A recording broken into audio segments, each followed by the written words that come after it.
کیا ہوتا ہے لیلۃ القدر کے اندر؟ 4 چیزیں اللہ نے بیان فرمائی ہیں۔ نزول قرآن ہوا ہے، ایک ہی رات میں سارا قرآن مجید اتارا گیا ہے، لوح محفوظ سے اتار کر اللہ نے بیت العزہ میں ایک مرتبہ پورا قرآن رکھا، پھر بیت العزہ سے اللہ تبارک و تعالیٰ نے 20 پر 3 سال میں تھوڑا تھوڑا قرآن مجید اللہ نے نبی کریم صلی اللہ علیہ وسلم پر اتارا۔ یہ پہلی چیز ہے۔ دوسری چیز، فرشتوں کا نزول ہوتا ہے۔ کیا ہوتا ہے؟ جبرائیل علیہ السلام بھی آتے ہیں اور فرشتے بھی نازل ہوتے ہیں اس رات میں۔ تیسری چیز، 1 سال ہونے والے سارے فیصلے ہوتے ہیں۔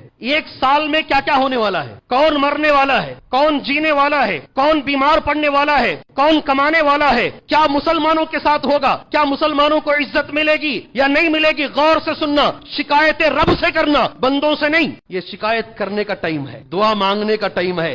1 سال کے فیصلے ہوتے ہیں۔ قرآن کہتا ہے ہر فیصلہ، ہر کام کا فیصلہ اس رات میں کیا جاتا ہے۔ یہ فیصلوں کی رات ہے۔ نوجوانوں، تم سے گزارش ہے، اللہ کے لیے تم سے گزارش ہے، اور ایک وعدہ بھی ہے، مان لیجئے اس رات میں اللہ سے جم کر دعا کیجئے، اللہ مسلمانوں کے بارے میں اچھا فیصلہ فرمائے، اللہ ہمارے بارے میں اچھا فیصلہ فرمائے، اللہ اسلام کو عزت عطا فرمائے۔ دعا کیجئے اللہم اعز الاسلام والمسلمین۔ اس رات میں اللہ کے لیے دعا کیجئے۔ دوسرا، جو نوجوان بھی یہ شکایت لے کر گھوم رہا ہے، کاروبار نہیں ہے، کام نہیں ہے، پریشان ہو، اس رات میں بیٹھ کر اللہ سے جم کے عبادت کرو، اللہ تعالی ہماری پریشانیاں دور فرمائے گا انشاءاللہ۔